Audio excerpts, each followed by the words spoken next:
Thank you. Hello, VFW. Thank you so much. Please, everybody have a seat. Commander Neuer, thank you for your introduction and your service in Vietnam and on behalf of America's veterans. I want to thank your Executive Director, Bob Wallace, your next commander, who I look forward to working with, John Hamilton, and to Gwen Rankin, Leanne Lemley, and the entire Ladies Auxiliary. Thank you for your patriotic service to America.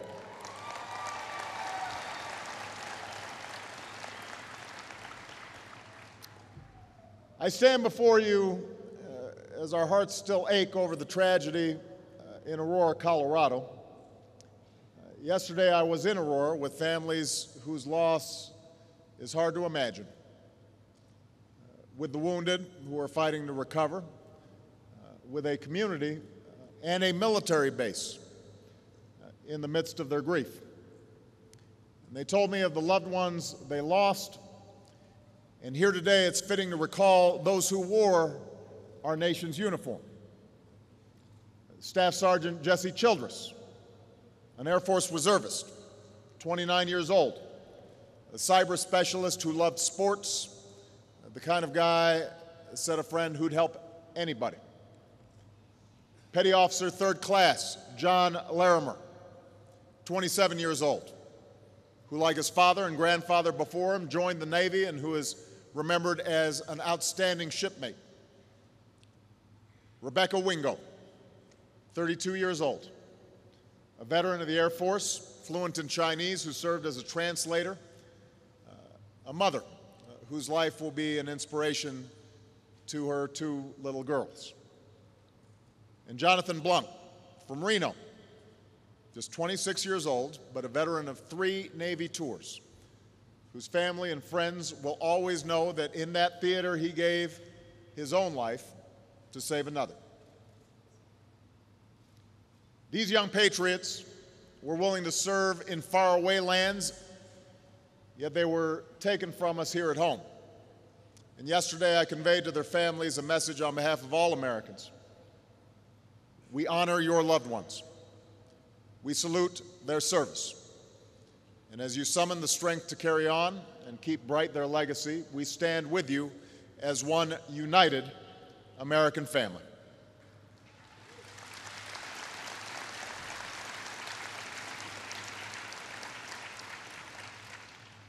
Veterans of foreign wars, in you I see the same shining values, the virtues that make America great. When our harbor was bombed and fascism was on the march, when the fighting raged in Korea and Vietnam, when our country was attacked on that clear September morning, when our forces were sent to Iraq, you answered your country's call. Because you know what Americans must always remember.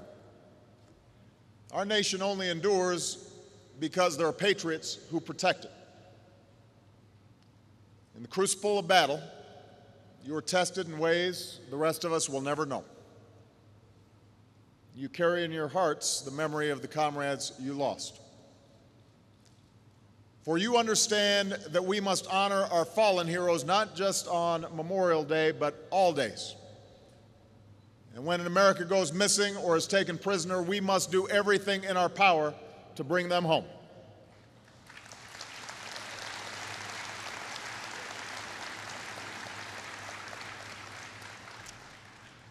Even after you took off the uniform, you never stopped serving. You took care of each other, fighting for the benefits and care you had earned. And you've taken care of the generations that followed, including our newest veterans from Iraq and Afghanistan. On behalf of all our men and women in uniform, and on behalf of the American people, I want to thank you, VFW. Thank you for your outstanding work.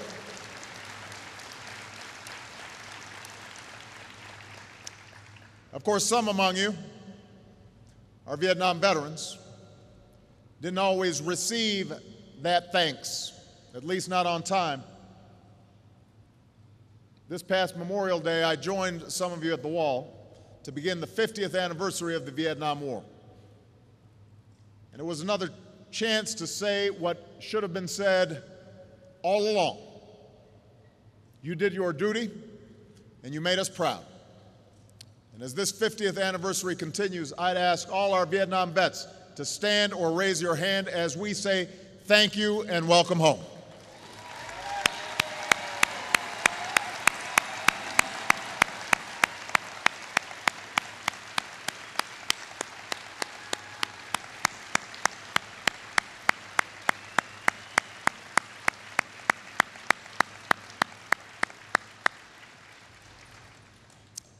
You know, every generation among you served to keep us strong and free.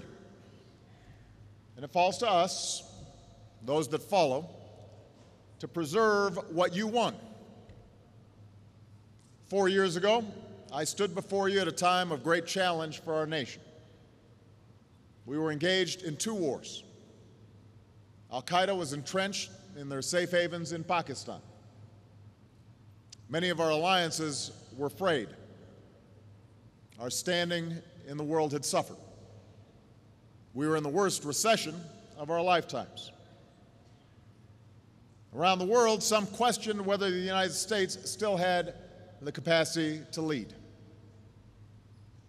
So 4 years ago, I made you a promise. I pledged to take the fight to our enemies and renew our leadership in the world. As president, that's what I've done. And as you reflect,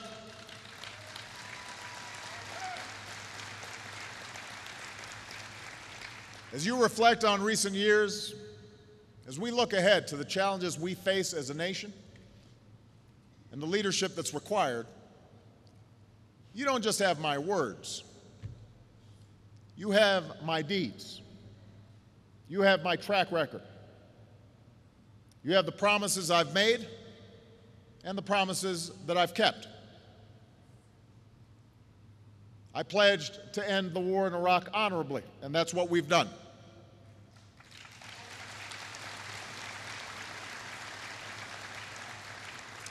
After I took office, we removed nearly 150,000 U.S. troops from Iraq, and some said that bringing our troops home last year was a mistake. They would have kept tens of thousands of our forces in Iraq indefinitely, without a clear mission. Well, when you're commander-in-chief, you owe the troops a plan.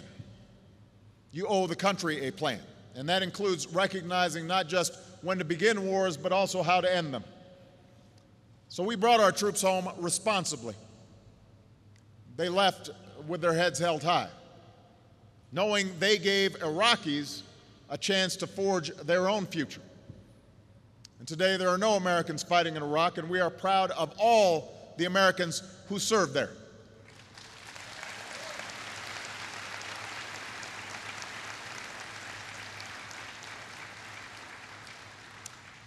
I pledged to make it a priority to take out the terrorists who had attacked us on 9/11. And as a candidate, I said that if we had Osama bin Laden in our sights, we would act to keep America safe, even if it meant going into Pakistan. Some of you remember at the time, that comment drew quite a bit of criticism. But since I took office, we've worked with our allies and our partners to take out more top al-Qaeda leaders than any time since 9/11.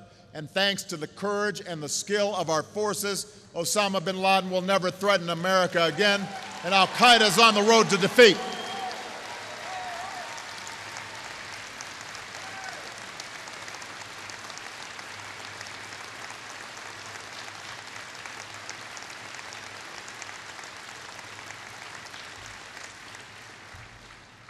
I pledged to finish the job in Afghanistan. After years of drift, we had to break the momentum of the Taliban and build up the capacity and the capability of Afghans. And so, working with our commanders, we came up with a new strategy, and we ordered additional forces to get the job done. This is still a tough fight, but thanks to the incredible services and sacrifices of our troops.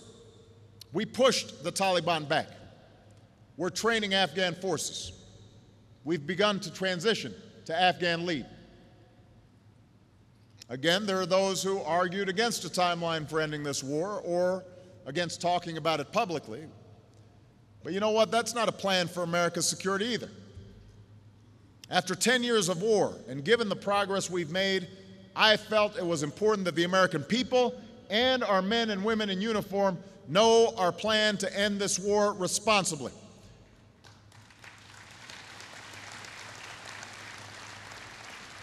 And so by the end of this summer, more than 30,000 of our troops will have come home. Next year, Afghans will take the lead for their own security. In 2014, the transition will be complete. And even as our troops come home, we'll have a strong partnership with the Afghan people, and we will stay vigilant. So Afghanistan is never again a source for attacks against America.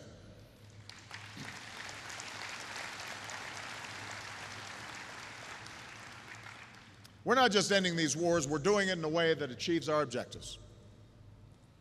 Moreover, it's allowed us to broaden our vision and begin a new era of American leadership. We're leading from Europe to the Asia Pacific with alliances that have never been stronger. We're leading the fight against nuclear dangers. We've applied the strongest sanctions ever on Iran and North Korea, nations that cannot be allowed to threaten the world with nuclear weapons.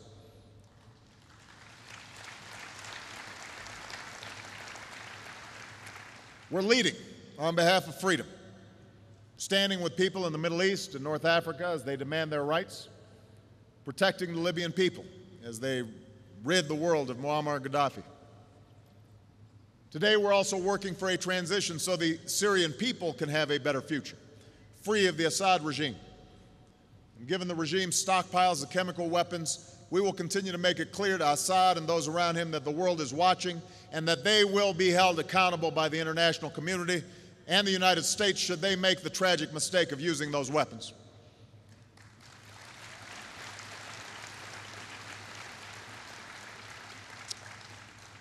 And we will continue to work with our friends and our allies and the Syrian opposition on behalf of the day when the Syrian people have a government that respects their basic rights to live in peace and freedom and dignity. Because we're leading around the world, people have a new attitude toward America. There's more confidence in our leadership. We see it everywhere we go. We saw it as grateful Libyans waved American flags. We see it across the globe when people are asked, which country do you admire the most? One nation comes out on top, the United States of America.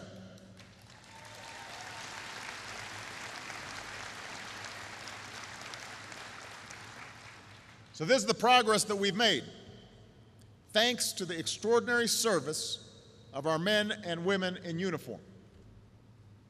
We're winding down a decade of war. We're destroying the terrorist network that attacked us.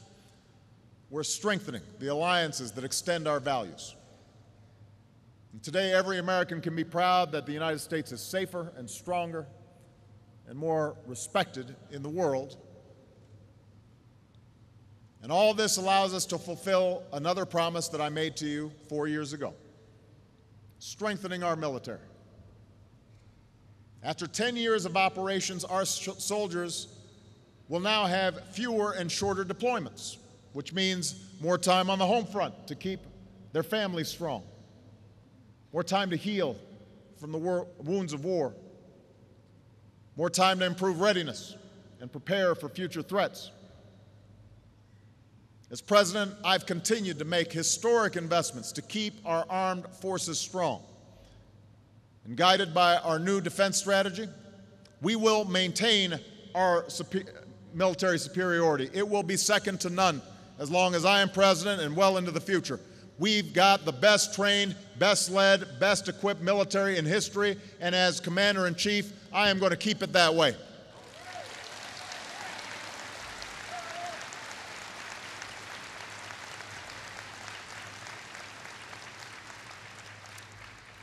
And by the way, given all the rhetoric lately, it is political season.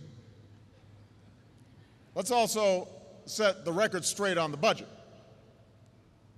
Those big across-the-board cuts, including defense, that Congress said would occur next year if they couldn't reach a deal to reduce the deficit. Let's understand, first of all, there's no reason that should happen, because people in Congress ought to be able to come together and agree on a plan, a balanced approach that reduces the deficit and keeps our military strong. It should be done. And there are a number of Republicans in Congress who don't want you to know that most of them voted for these cuts. Now they're trying to wriggle out of what they agreed to do. Instead of making tough choices to reduce the deficit, they'd rather protect tax cuts for some of the wealthiest Americans, even if it risks big cuts in our military. And I've got to tell you, VFW, I disagree. If the choice is between tax cuts that the wealthiest Americans don't need and funding our troops that they definitely need to keep our country strong, I will stand with our troops every single time.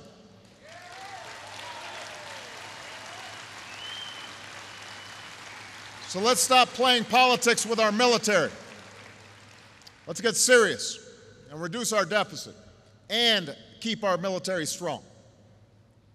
Let's take some of the money that we're saving because we're not fighting in Iraq and because we're winding down in Afghanistan, use half that money to pay down our deficit. Let's use half of it to do some nation building here in the United States of America.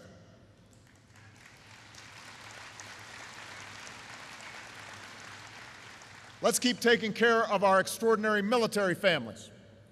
You know, for the first time ever, we've made military families and veterans a top priority, not just at DOD, not just at the VA, but across the government. As Richard mentioned, this has been a mission for my wife, Michelle, and for Vice President Joe Biden's wife, Dr. Jill Biden. Today, more people across America in every segment of society are joining forces to give our military families the respect and the support that they deserve. And there's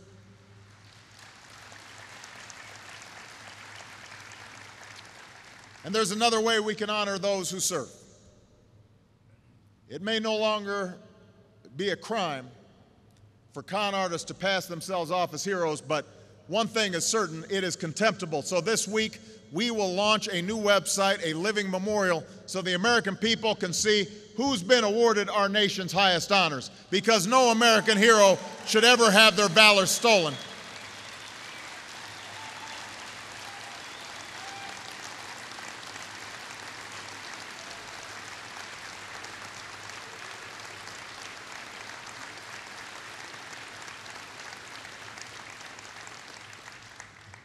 This leads me to another promise I made 4 years ago: upholding America's sacred trust with our veterans.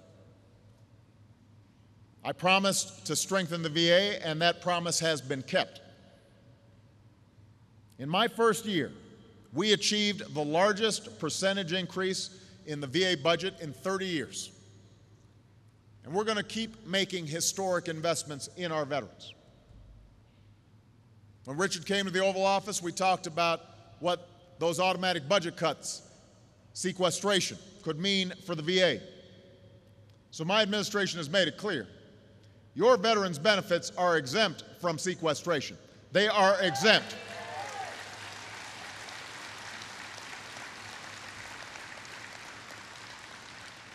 And because advance appropriations is now the law of the land, veterans' health care is protected from the budget battles in Washington.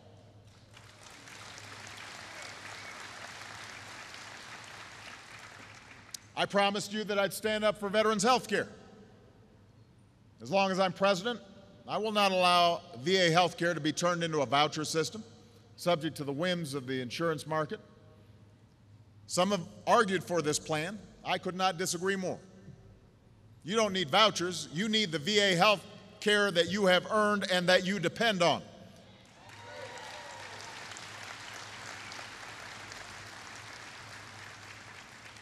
So we've made dramatic investments to help care for our veterans.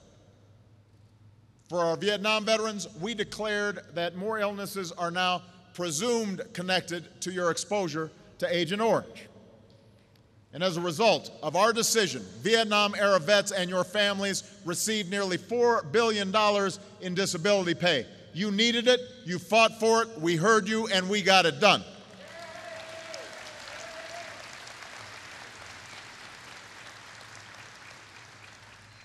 We've added mobile clinics for our rural veterans, more tailored care for our women veterans, unprecedented support for veterans with traumatic brain injury. All told, we've made VA health care available to nearly 800,000 veterans who didn't have it before. And we're now supporting caregivers and families with the skills and the stipends to help care for the veterans that they love. Of course, more veterans in the system means more claims. So we've hired thousands of claims processors. We're investing in paperless systems. To their credit, the dedicated folks at the VA are now completing 1 million claims a year. But there's been a tidal wave of new claims. And when I hear about veterans waiting months or years for your benefits, it is unacceptable. And we are doing something about it.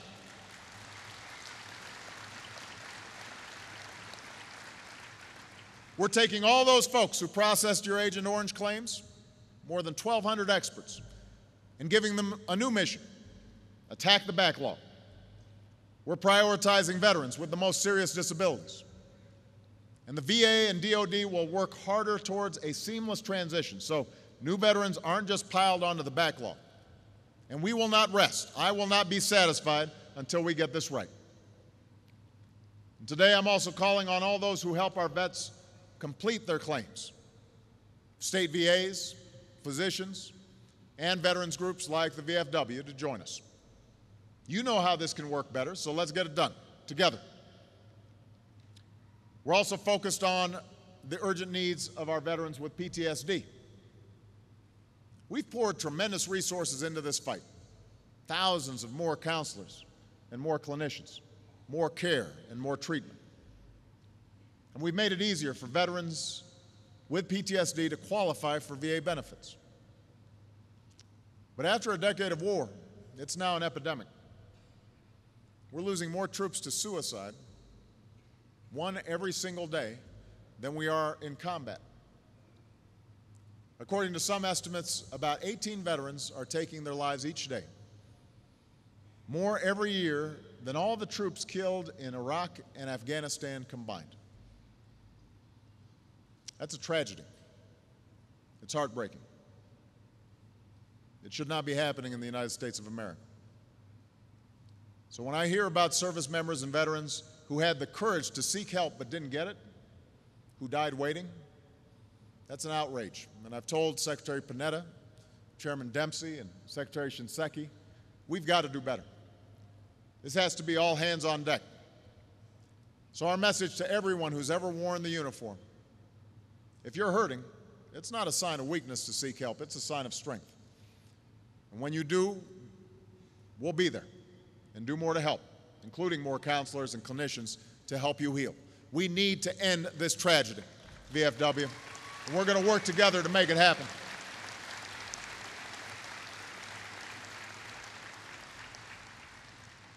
So too with our campaign to end homelessness among our veterans.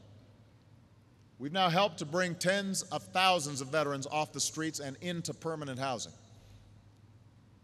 This has to be a core mission because every veteran who has fought for America ought to have a home in America.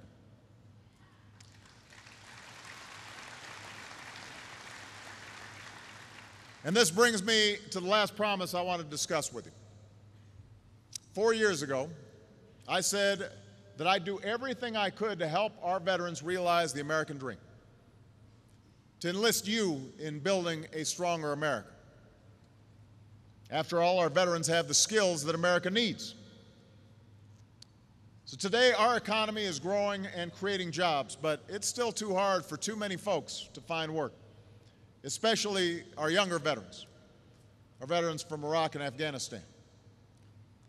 And with 1 million more troops rejoining civilian life in the years ahead and looking for work, we've got to step up our game at every stage of their careers. So today I'm announcing a major overhaul of our transition assistance program. We're going to set up a kind of reverse boot camp for our departing service members. Starting this year, they'll get more personalized assistance as they plan their careers. We'll provide the training they need to find that job or pursue that education or start that business. And just as they've maintained their military readiness, we'll have new standards of career readiness. In addition, by making the post-9/11 GI Bill a priority, we've helped more than 800,000 veterans and their families pursue their education. And I've issued an executive order to help put a stop to schools that are ripping off our veterans.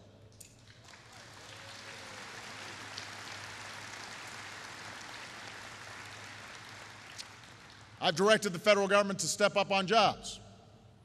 Since I took office, we've hired more than 200,000 veterans into the federal government. We made it a priority. And we're keeping track. Every agency, every department. What are you doing for our veterans? I've challenged community health centers to hire thousands of veterans as physicians and nurses. And as we help local communities hire new police officers and firefighters and first responders, we're giving a preference to veterans.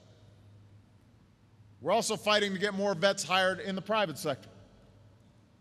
With new tools like our online Veterans Jobs Bank, we're connecting veterans directly to jobs. We're helping thousands of veterans get certified for good-paying jobs in manufacturing. We succeeded in passing tax credits for businesses that hire our veterans and our wounded warriors. And this morning I signed into law the Veterans Skills to Jobs Act, making it easier for veterans to transfer their outstanding military skills into the licenses and credentials they need to get civilian jobs. If you are a young man that is in charge of a platoon or millions of dollars of equipment and are taking responsibility, or you're a medic out in the field who is saving lives every single day, when you come home, you need to be credentialed and certified quickly so you can get on the job. People should understand how skilled you are. And there shouldn't be bureaucrats or runarounds. We got to put those folks to work. Last summer, I also challenged the private sector to hire or train 100,000 veterans or their spouses. Michelle and Joe Biden have been leading the effort through joining forces, and so far, thousands of patriotic businesses have hired or trained more than 90,000 veterans and spouses. And our message to companies is simple. If you want somebody who gets the job done, then hire a vet. Hire a vet. Hire a vet, and they will make you proud, just like they've made America proud. And we're fighting for veterans who want to start their own businesses, including more training and entrepreneurship. It's one of the reasons we've cut taxes 18 times for small businesses, including veteran-owned businesses. And the effects ripple out, because vets are more likely to hire vets. So today we can point to progress. More veterans are finding jobs. The unemployment rate for veterans has come down. Yes, it's still too high, but it's coming down, and now we've got to sustain that momentum. It's one of the reasons I've proposed to Congress a Veterans Jobs Corps to put our veterans back to work protecting and rebuilding America. And today I am again calling on Congress, pass this Veterans Jobs Corps and extend the tax credits for businesses that hire veterans so we can give these American heroes the jobs and opportunities that they deserve.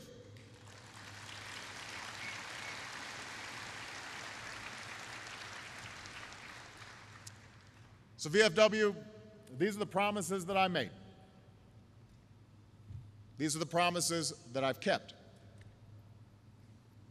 Where we still have more work to do, we will not rest. That's my vow to you. I've got your back. I've got your six. Because we have a solemn obligation to all who serve, not just for the years you're in uniform, but for all the decades that follow. And because even though today's wars are ending, the hard work of taking care of our newest veterans has only just begun. Just as you protected America, we're going to pass our country to the next generation, stronger and safer and more respected in the world. So if anyone tries to tell you that our greatness is past, that America is in decline, you tell them this: just like the 20th century, the 21st century is going to be another great American century. For we are Americans, blessed with the greatest form of government ever devised by man, a democracy dedicated to freedom and committed to the ideals that still light the world. We will never apologize for our way of life. We will never waver in its defense. We are a nation that freed millions and turned adversaries into allies. We are the Americans who defended the peace and turned back aggression. We are Americans who welcome our global responsibilities and our global leadership. The United States has been and will remain the one indispensable nation in world affairs. And you are the soldiers, the sailors, the airmen, the Marines, and the Coast Guardmen who have kept us strong. We will honor your legacy, and we will ensure that the military you served and the America that we love remains the greatest force for freedom that the world has ever known. God bless you. God bless all of our veterans, and God bless the United States of America.